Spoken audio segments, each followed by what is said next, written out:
உங்கள எத்தனை பேரு ஜாப்ஸுக்கு அப்ளை பண்ணி I'll get back to you, we will revert to you இந்த மாதிரி எல்லாம் ரெஸ்பாண்ட் பண்ணி ஒரு 1 to 2 டேஸ்லயோ ஒரு 1 வீக்லயோ திரும்ப உங்களுக்கு ரெஸ்பாண்ட் பண்ணி உங்களை வந்து கங்க்ராச்சுலேஷன்ஸ் நீங்க வந்து இந்த ஜாப்க்கு செலக்ட் ஆயிட்டீங்க அப்படின்னு சொல்லி ஒரு இமெயில் வந்திருக்கா? I will get back to யூன்னு சொல்லிட்டு ஒரு இமெயில் வந்ததுக்கு அப்புறம் இந்த மாதிரி நீங்க ஜாபுக்கு செலக்ட் ஆயிட்டீங்க அப்படின்னு ஒரு இமெயில் வந்துருச்சுன்னா அப்பா இந்த உலகத்துல ஒரு 8வது அதிசயம் தான். எத்தனை தடவை எந்த மாதிரி ஒரு ஜாபுக்கு அதுக்கு ஏத்த மாதிரி சிவியை ப்ரிப்பேர் பண்ணி அதுல ஸ்கில்ஸை மாத்தி ஜாப் டாஸ்கை மாத்தி அதுக்கு ஏத்த மாதிரி ப்ரிப்பேர் பண்ணி அதுக்கேத்த மாதிரியான ஒரு கவர் லெட்டரையும் ரெடி பண்ணி அவங்க கேட்கிற கொஸ்டின்ஸுக்கு எல்லாம் ஆன்சர் பண்ணி என்னத்தான் போட்டு மல்லு கட்டிக்கிட்டு அப்ளை பண்ணாலும் I will get back to you அப்படிங்கிறானுங்க. இல்லைன்னா ஒரு இமெயில் வரும், உங்களோட சிவி ரொம்பவே நல்லா இருக்கு but unfortunately we will not be able to proceed with your application, நாங்க மத்த கேண்டிடேட்ஸோட ப்ரொசீட் பண்றோம் அப்படின்னு சொல்லுவாங்க. எனக்கு இந்த மத்த அப்ளிகேஷனுங்கிறானுங்க அவனுங்களை பார்க்கணும், அவனுங்களோட சிவி எடுத்து பார்க்கணும், அவனுங்க அப்ளிகேஷன் எடுத்து பார்க்கணும். என்னதான் அவனுங்க நம்மளோட வித்தியாசமா பண்ணிட்டானுங்க. அவனுங்க சிவில புதுசா என்னதை ஆட் பண்ணிட்டானுங்க. ஒரு பேச்சுலர்ஸ் வச்சிருப்போம், 2-3 மாஸ்டர்ஸ் வச்சிருப்போம், அது இல்லாம ஒரு 4-5 சர்டிபிகேஷன்ஸ் வேற வச்சிருப்போம். அதுக்கேத்த மாதிரி ஒரு லிங்க்டின் ப்ரொஃபைல் வேற வேற கலர்ல வேற வேற டெம்ப்ளேட்ல அதுக்கு ஏத்த மாதிரி வித்தியாசமா ChatGPT டு மண்டையை போட்டு உடைச்சு இருக்கிறதுலயே ஒரு பெஸ்ட் வெர்ஷன்ல ஒரு ரெசுமே பண்ணி வச்சிருப்போம். ஆனாலும் அப்ளை பண்ணா நம்ம ஒன்னும் பெருசா வந்து ஒரு கம்பெனியோட ஜிஎம் போஸ்ட்டுக்கோ இல்லைன்னா வந்து ஒரு சீஃப் எக்ஸிகியூட்டிவ் ஆஃபீஸர் போஸ்ட்டுக்கோ அப்ளை பண்ற மாட்டோம். ஒரு நார்மலான ஒரு பொசிஷனுக்கு நம்ம லிட்டரலி அந்த பொசிஷனுக்கு ஓவர் குவாலிஃபைடா இருப்போம், இல்லைன்னா வந்து நமக்கு ஏத்த மாதிரி இருக்கும், நமக்கு எக்ஸ்பீரியன்ஸும் இருக்கும்.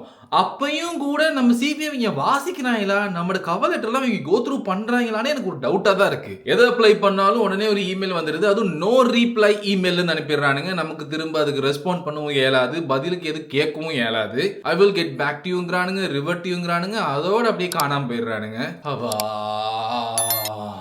முடியலடா சாமி. இந்த எம்ப்ளாயிஸ் கிட்ட நான் கேட்கறது, இல்லைன்னா இந்த வீடியோவை யாராச்சும் ஒரு எம்ப்ளாயிஸ் நீங்க பாக்குறீங்கன்னா நிஜமா ஒரு கேண்டிடேட் நீங்க என்னதான் எதிர்பார்க்குறீங்க? இப்போ முன்ன மாதிரி இல்லை, எல்லாருமே ரொம்ப ஷார்ப்பா இருக்காங்க, ரொம்ப ஸ்மார்ட்டா நிறைய ஒர்க் பண்றாங்க. ஒரு ஜாபுக்கு அப்ளை பண்றதுக்கு முன்னுக்கு ஒரு சிவி அவங்க கிராஃப்ட் பண்ற ஸ்டைல்ல இருந்து அதுக்கு யூஸ் பண்ற டெம்ப்ளேட்ல இருந்து அதுக்கு யூஸ் பண்ற கவர் லெட்டர்ல இருந்து ஈவன் ஃபாண்ட்ல இருந்து என்னென்ன இது யூஸ் பண்ணணுங்கிறது கூட எல்லாமே A to Z பார்த்து பார்த்து பண்றாங்க.